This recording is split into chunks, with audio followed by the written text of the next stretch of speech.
Hey everyone, welcome to the channel, or welcome back if you've been here before. Thanks for stopping back again. If it's your first time and you enjoy the content, I would really appreciate if you like and subscribe.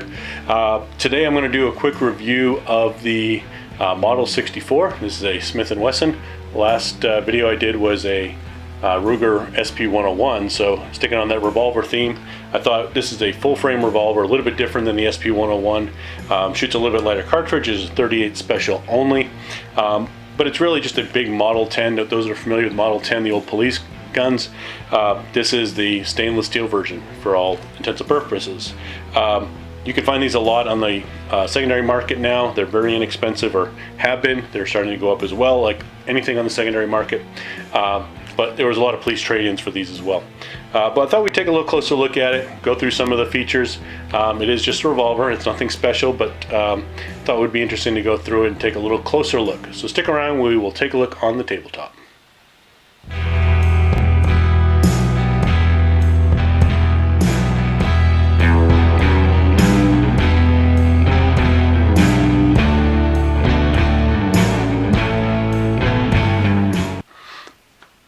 Alright, so here we are, the Smith and Wesson Model 64. This is, again, 38 special. It is plus P rated. I'll put a bunch of the specs and those things, weights, all that stuff here in the video for you all to see. I won't go through them all individually. Just want to make it quick because it is a revolver. There's nothing a lot of special about it, except it's got a lot of history. It's been a police gun for a number of years. Like I said in the intro, this is basically a Model 10. Those that are familiar with the Model 10s, they've been around for many, many years. This is just really a stainless steel version of the Model 10. So it's a 6-shot 38 special revolver. We'll kind of go through it here real quick. We'll start with the hammer. So you do have a transfer bar inside, just so you know it's not a pinned hammer where you're going to have to drop the hammer on a live round. This is safe to carry with the hammer down.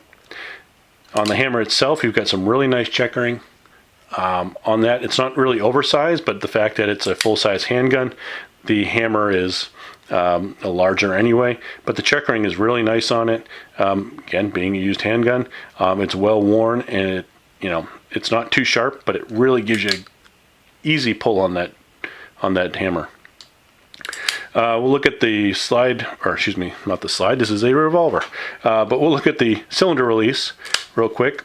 The cylinder release is, again, checkered very nicely as well. You got a nice little dimple there. It's a push, so you just push it forward, get your cylinder to open up for you. Again, very easy to get to. It's right there where your thumb is. Well checkered, got a nice little ledge there. It works well if your hands are sweaty or wet. No problems at all. As far as the sights go, more of a gunnel sight here again, just wide open to a front sight post, and this is milled into the frame, so you're not going to be able to, it's not pinned, so you're not going to be able to replace these sights at all. It is checkered here on the front of the front sight, so that you get that glare, or don't get the glare I should say. But it's also blasted a little bit here on the top to keep that glare down. It's not that shiny metal on the side that you have, so it helps keep that glare down. It does have a long sight radius, so it is helps with your accuracy.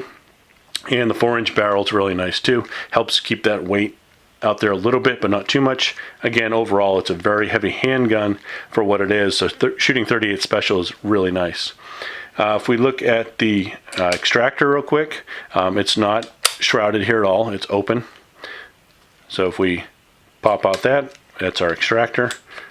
Works very well. I've never had any issues with it not extracting. And again, it's used, so it's been around a long time. Lockup. One of the things to check on revolvers a lot of times is that lockup. Make sure that when you pull that hammer back, it is locked in position. It's not going anywhere. Make sure your rounds are going straight out your barrel. And we don't want any play in there at all. But as you can see, this one does not have that. Looking at the double action, so this is a double action, single action revolver. The double action, it's heavy, but fairly smooth, again, because it's well worn in. There's not really a wall or anything to go through. It's just more, it just pulls straight through. When you look at the single action, this one is very, very light.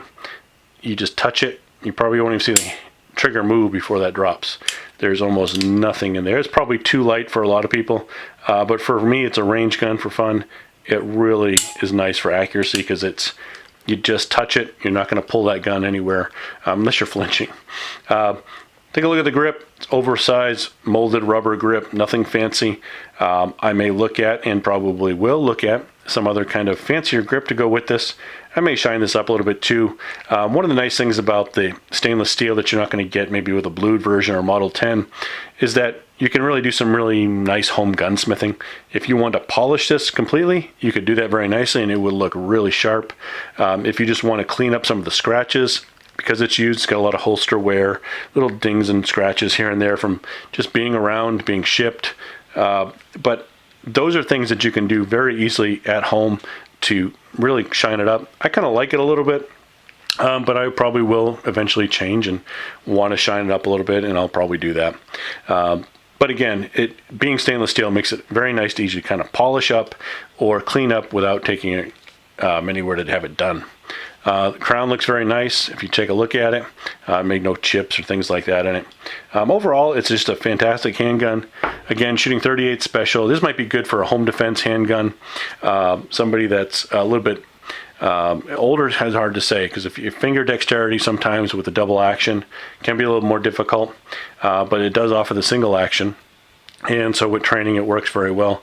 And as far as a range gun, 38 special is fairly inexpensive, and it's for a revolver round, so it's fun to shoot at the range. I love with that single action trigger. I love just trying to see how accurate I can get with it. Just a fun gun all around, fairly inexpensive. You can find them, I want to say you can probably still find them sub 300 online, but you'd have to get out there and take a look. I know they start to diminish. There's a lot of models out there as well with a bobbed hammer, where you don't have the thumb. It still has a hammer on it, but it's minus the thumb.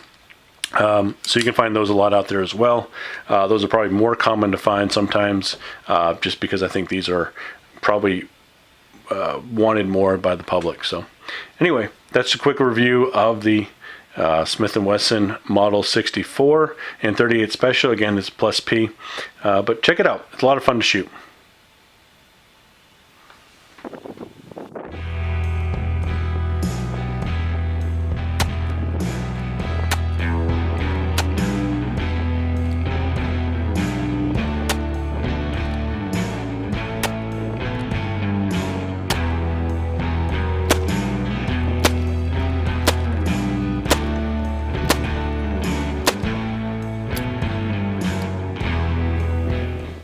Okay, that was a quick overview of the Smith & Wesson M&P. Yeah, this is not an M&P. This is a Model 64. This is a revolver, again 38 Special, plus P rated. Been around a long time. Very fun gun to shoot. If you're interested, take a look online. You can probably find these fairly inexpensively that have been used, old law enforcement trade-ins, things of that nature. But check them out. They're fantastic little handguns. Revolvers are great. They're very accurate. Very easy to shoot, very reliable. So anyway, thanks for watching. I hope you enjoyed it. If you did, please like and subscribe. Until we see you again, happy shooting, and we'll see you again soon.